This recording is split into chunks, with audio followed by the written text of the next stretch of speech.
A very good morning to you. This is the Starr Breakfast News on your Simply the Best dial 103.5 FM with me, Nurein Abass. Coming up are the headlines.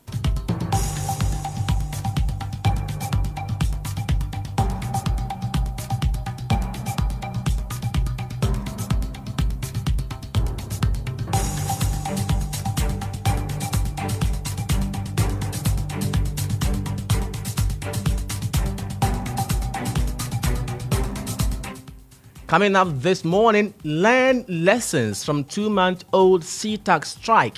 Labour analyst warns government. We fail to acknowledge our mistakes. We will not learn lessons and be able to resolve them.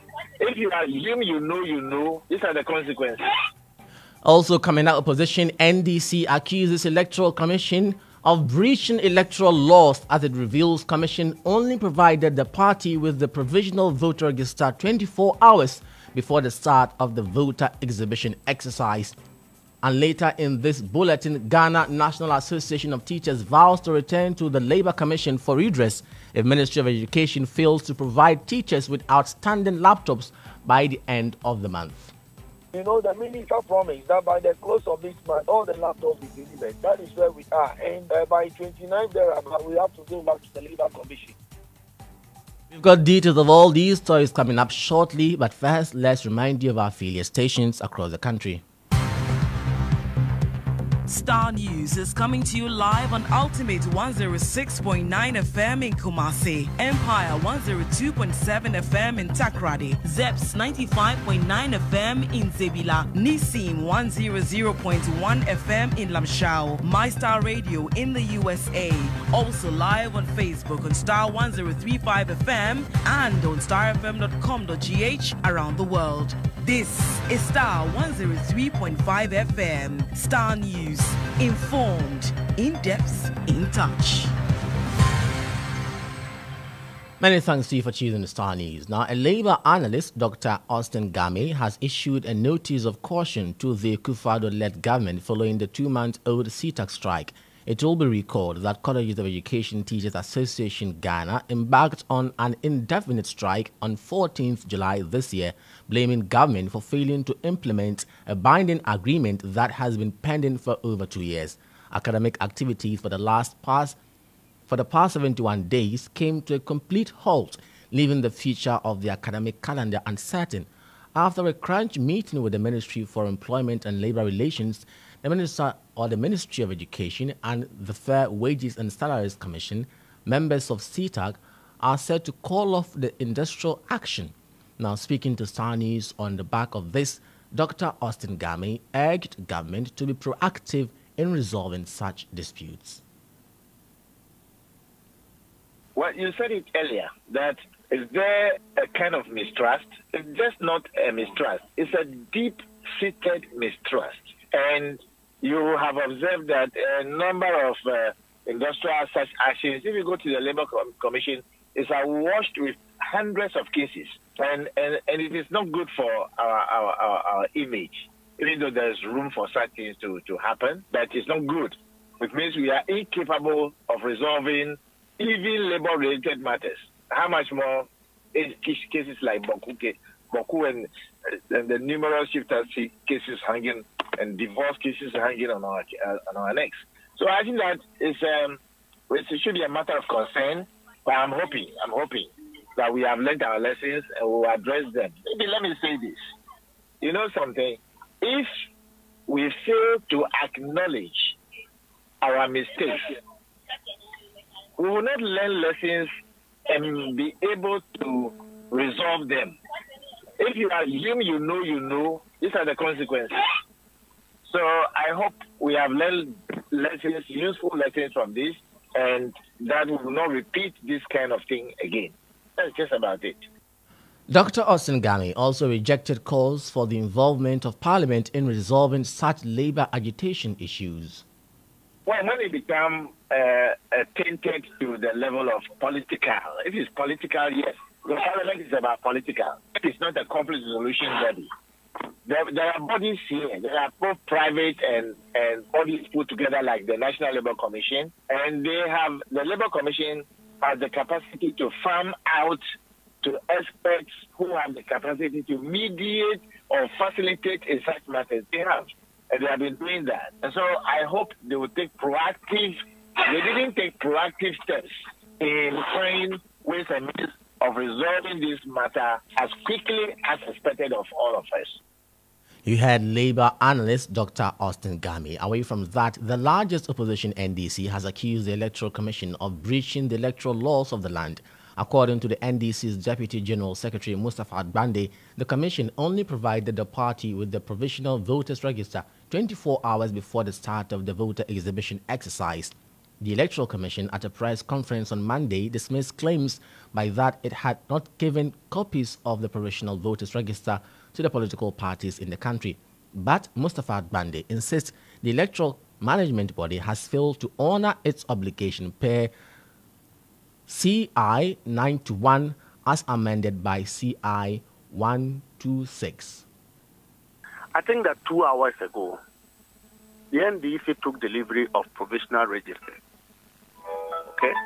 This is at the back of a complete act that violates the regulation of the Electoral Commission itself, and also its own laws that require that ahead of exhibition, provisional registers should be made available to political parties so that they can examine before exhibition. Exhibition starts on the 20th.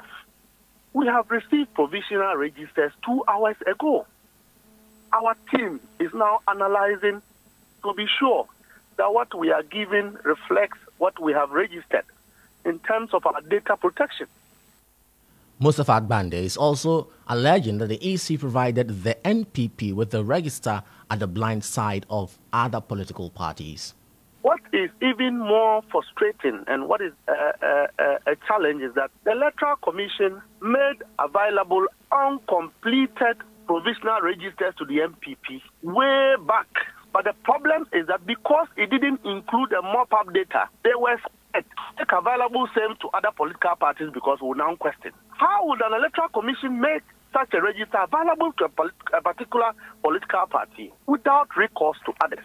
Now, we know that those informations are meant for the purposes of profiling, determining which voter, according to the local information, is MPP or NDC. We just hope that the combined effect of the illegality of the Electoral Commission, the unjustifiable and unpardonable delay of the Electoral Commission, the silence which leads to suspicion does not amount to people losing their names in the register that they have provided. You had Deputy General Secretary of the NDC, Mustafa Bande. In other stories this morning, the Ghana National Association of Teachers has served notice to return to the National Labour Commission for redress if the Ministry of Education and the Ghana Education Service fails to provide teachers with outstanding laptops by the end of the month.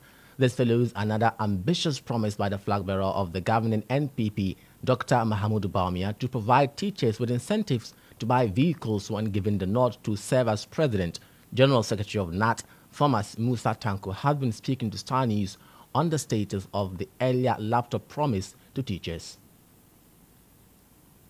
You know, the minister promised that by the close of this month, all the laptops will be delivered. That is where we are. And by 29th thereabout, we have to go back to the Labour Commission. So that is where we are. I don't have the figures with me now. But I mean, despite the fact that you don't have the statistics, are you even able to tell us offhand how many of these teachers have benefited from this policy?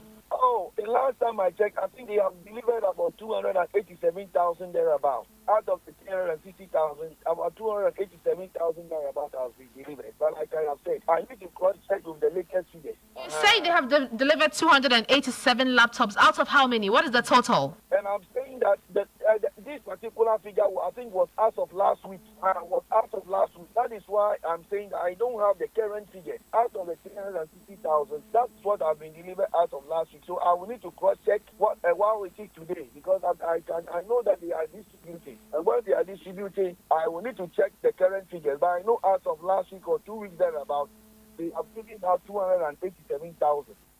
You had General Secretary of NAT, Thomas Musa Tanko, speaking with my colleague Tutua Danso. Now, as the 2024 elections draw near, politicians are making bold promises to win over voters. The flag bearers of the two major parties, the NDC and the NPP, have vowed to abolish certain taxes if elected into office. What impact will the removal of these taxes have on Ghana's fragile economy?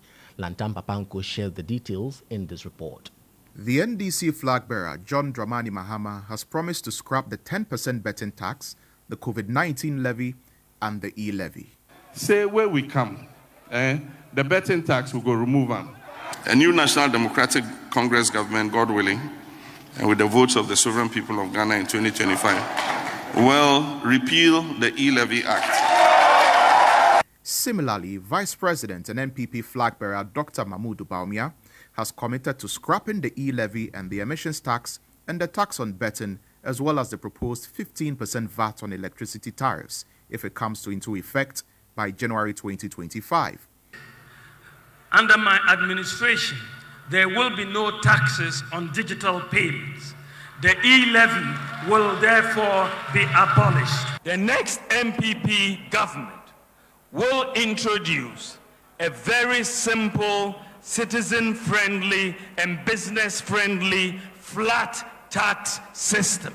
However, the question remains, what impact will the removal of these taxes have on Ghana's fragile economy? You heard a report there by my colleague Lantam Papanko. We'll bring you the extended version in subsequent bulletins. On that note, we end the breakfast news this morning. When you log on to starfm.com.gh, you'll find more news updates there. I am Nurein Abass. Many thanks for your company. Next is the sports team.